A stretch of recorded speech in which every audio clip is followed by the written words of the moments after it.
Shalom saudara-saudaraku, salam sehat selalu bagi kamu semua. Dan semoga kehidupan saudara semua dipenuhi sukacita dan damai sejahtera dari Tuhan. Dan dengan itu pula saudara terus dimungkinkan untuk menjadi berkat bagi banyak orang. Puji Tuhan karena Dia masih berkenan menjumpai saudara dengan kebenaran firman-Nya. Sapaan firman Tuhan hari ini berada di bawah sorotan tema Philadelphia, kasih persaudaraan. Untuk pembacaan firman Tuhan, marilah kita berdoa. Ya Tuhan, kepadamu-lah patut kami haturkan segala pujian dan sembah kami. Karena kasih dan kesetiaan-Mu tak pernah berubah sekarang dan sepanjang masa. Sekarang kami merindukan firman-Mu. Kuasailah hati kami dengan Roh Kudus-Mu, agar kami dimampukan untuk mengerti, memahami, dan melakukan firman-Mu. Dan firman-Mu menjadi motivasi bagi kami. Demi nama Yesus Kristus kami berdoa. Amin. Firman Tuhan hari ini dari 1 Petrus pasal 1 ayat 22. Karena kamu telah menyucikan dirimu oleh ketaatan kepada kebenaran, sehingga kamu dapat mengamalkan kasih persaudaraan yang tulus ikhlas, hendaklah kamu bersungguh-sungguh saling mengasihi dengan segenap hatimu. Saudara-saudaraku yang dikasihi dan diberkati oleh Tuhan, saya mau berbagi kisah bahwa konon pada zaman gereja mula-mula, ada seorang filsuf yang bernama Aristides, hidup antara tahun 90 sampai tahun 150 Masehi. Ia kemudian diberikan tugas oleh Kaisar Roma, yakni Kaisar Adrianus, untuk menyelidiki peri hidup umat Kristen yang oleh Kaisar Adrianus orang Kristen itu disebut makhluk-makhluk aneh. Setelah Aristides menyelidiki langsung dengan menyaksikan tingkah laku dan perbuatan orang Kristen, ia kembali dengan laporannya. Aristides tidak perlu membawa sebundel kertas laporan. Cukup satu kalimat untuk menyingkapkan semua hasrat dan kerinduan sang kaisar. Di depan Kaisar Adrianus, Aristides menyampaikan perkataan ini.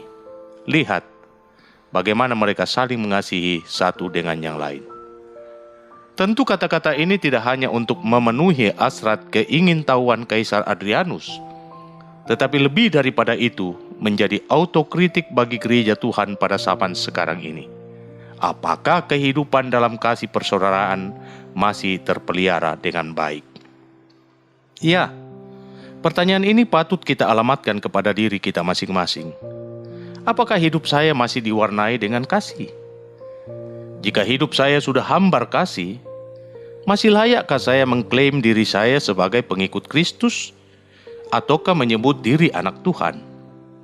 Jangan-jangan ucapan Aristides bertolak belakang dengan perilaku hidup keseharian kita.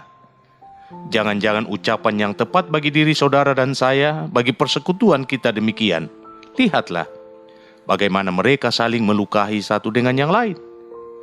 Lihatlah, bagaimana mereka saling menghakimi satu dengan yang lain. Lihatlah, bagaimana mereka saling mengkritik satu dengan yang lain. Lihatlah, bagaimana mereka saling bertengkar satu dengan yang lain. Lihatlah, bagaimana mereka saling menyingkirkan satu dengan yang lain. Karena itu saya mau mengatakan hal ini. Orang Kristen seharusnya ditandai dengan persaudaraan melalui kasih sejati antara satu dengan yang lain. Karena anak-anak Tuhan dewasa ini jarang sekali menunjukkan kualitas yang seperti itu.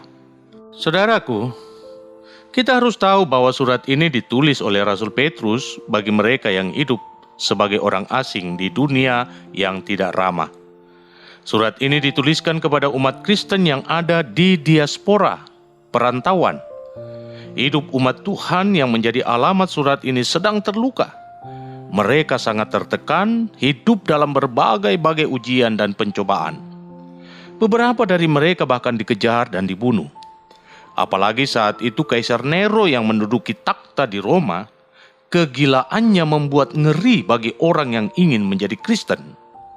Beberapa orang tidak diragukan lagi, digodai untuk menyesuaikan diri atau ikut arus atau berkompromi, dan bahkan tidak sedikit yang putus asa. Nah, pada waktu seseorang merasa terluka dan putus asa, maka sangat mudah sekali kasih yang dimiliki itu memudar. Oleh karena itu mereka perlu untuk berkumpul bersama-sama dan saling memberi support satu dengan yang lain.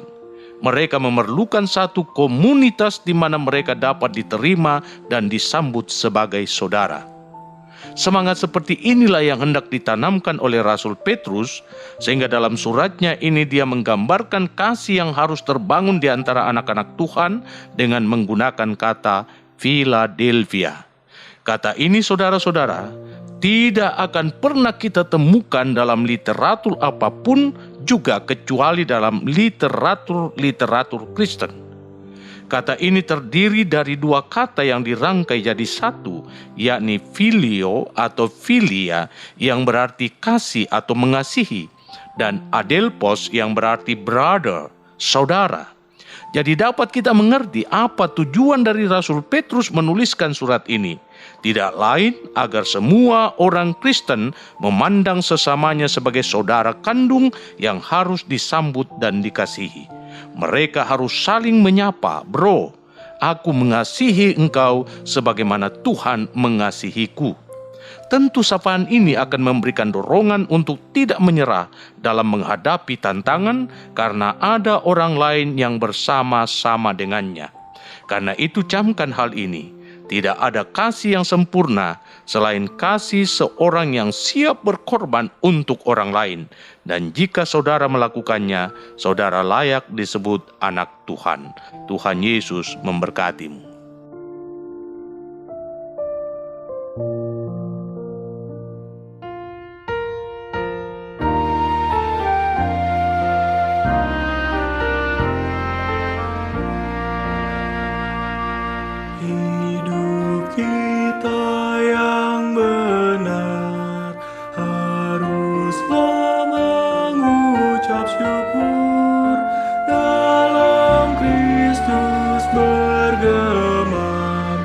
Janganlah terkebun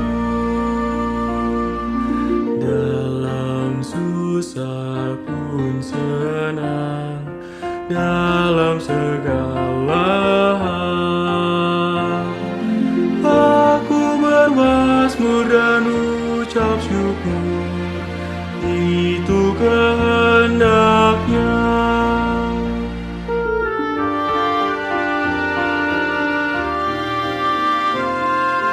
Biar badai menyerang, biar ombak menerjang, aku akan bersyukur kepada Tuhanku.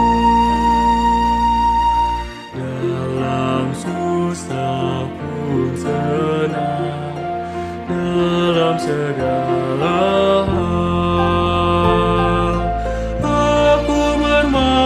dan ucap syukur, itu kehendaknya.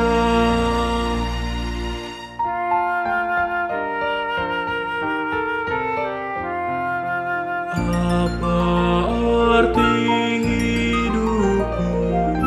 Bukankah ungkapan syukur karena Kristus penebus berkorban bagimu? Dalam susah pun senang, dalam segala hal, aku bermazmur dan ucap syukur.